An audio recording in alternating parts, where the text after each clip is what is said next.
कभी यूं मिलो कोई मसलहत, कोई खौफ दिल में ज़रा न हो, मुझे अपनी कोई खबर ना हो, तुझे अपना कोई पता ना हो। ये इसी आपकी इसी गज़ल के ऊपर। हाँ जी वाह। मैं भी एक शेर कहता हूँ जी। मैं मिलने की हरदम दुआ मांगता हूँ, उन्हें रूठ जाने की आदत पड़ी है, वाह वाह, मगर दिल के हाथों से मजबूर हूँ मैं, मुझे भी मनाने की आदत पड़ी। वाह वाह वाह, बहुत अच्छा। हाँ साहब, किस मुल्क में आपको सबसे ज़्यादा मज़ा आया पाकिस्तान से हट के? कौन से मुल्क में आप गए जहाँ पर आपने देखा कि इस फ़न की इतनी कदर है कि आपने गाना गाया, आपने गज़ल या कवाली, और उस पर आप भी मस्त हो गए? नॉर्वे में मैं एक ओस्लो मेला होता है वहाँ पे हर साल, तो खालिद सलीमी साहब है वो करवाते हैं, गवर्नमेंट उसमें इन्वॉल्व होती है, पूरा एक माहौल बीच के ऊपर कोई 40,000 या 50,000 वहाँ पे लोग आए होते हैं। तो वहाँ पे मुझे बड़ा अच्छा लगा परफॉर्म करके। और वहाँ पे एक वाक़या भी है मेरे साथ हुआ कि मैं परफॉर्म कर रहा हूँ तो मैं स्टिल देख रहा हूँ कि वो सामने एक खातून खड़ी हैं और वो देख के रो रही हैं मुझे। अच्छा, मैंने कहा ये क्यों रो रही हैं। बहरहाल बिहाइंड स्टेज गया आफ्टर शो, तो वो मेरे पीछे वो मुझे फॉलो करने लगी। तो मैंने फ़ोन किया, मैंने कहा जी ये खातून है तो मुझे फॉलो कर रहे हैं, तो प्लीज़ आप आएँ। तो वो सलीमी साहब और सारे वो मेरे पास आ गए। उन्होंने उनसे पूछा भी आप क्या ये मैटर है? तो उन्होंने कहा वो ईरान की मुसव्वरा थी। सही। तो उन्होंने कहा कि ये जब मैं ईरान में होती थी तो मुझे ये मनकुन तो मौला गाता हुआ ये बंदा मुझे ख्वाब में इसको मैंने देखा, और मुझे ये मौला ने फरमाया ये आपको कहीं ना कहीं मिलेगा। तो कहते मैं तो वैसे ही आई हुई थी, तो उसकी लैंग्वेज भी जो थी वो नॉर्वेजन थी। तो वो फिर मुझे ट्रांसलेट करके बताते थे कि इसके ख्वाब में ये आया कि तो आप मिलोगे इसको, क्योंकि वो मुझे नहीं जानती थी, वो तो वैसे आई। तो उन्होंने कहा ये तो वही आवाज़ है। तो ये जब मैंने सुना तो मैं तो खुद रोने लग गया। मैंने कहा मौला के दरबार में मेरी इतनी मंजूरी। दो शेर अगर आप सुना दें।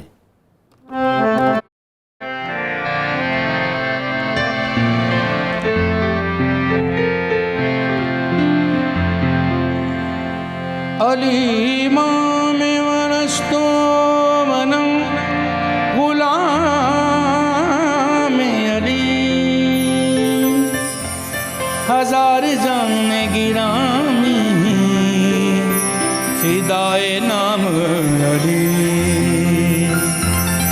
हैदरियम कलंदरम मस्तम बंदाए मुर्तज़ा अली हस्तम, पेशवाए तमाम रिंदानम के सगे हुए शेर यज़दानम, मन कुल तो मौला हे मन कुल तो मौला, फ़ाज़ा अलीउल मौला, मौला दरा दिल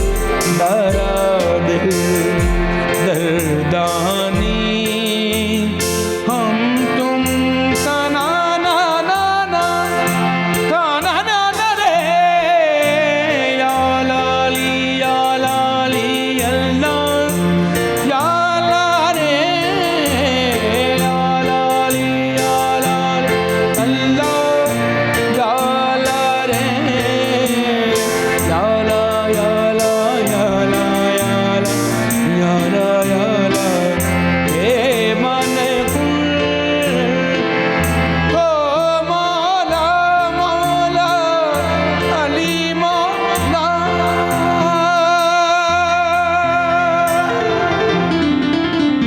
सुभान अल्लाह, सुभान अल्लाह, सुभान अल्लाह।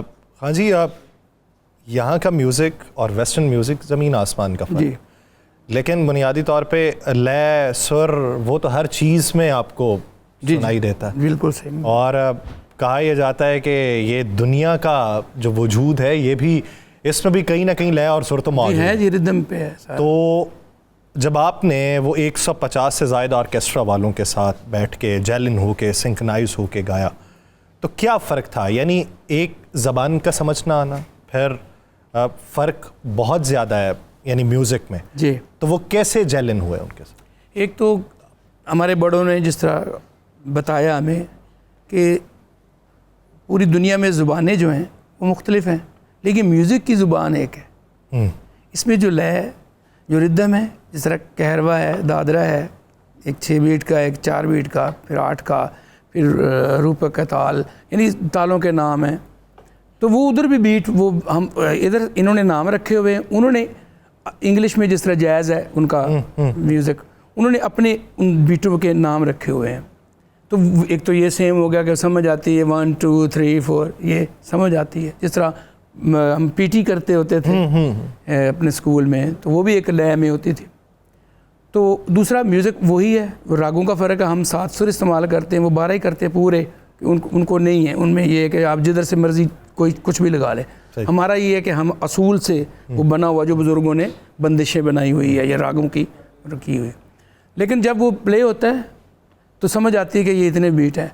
मैं स्विट्ज़रलैंड में जो मेरा पहला था, रूट्स ऑफ कम्युनिकेशन उनका बैंड का नाम था।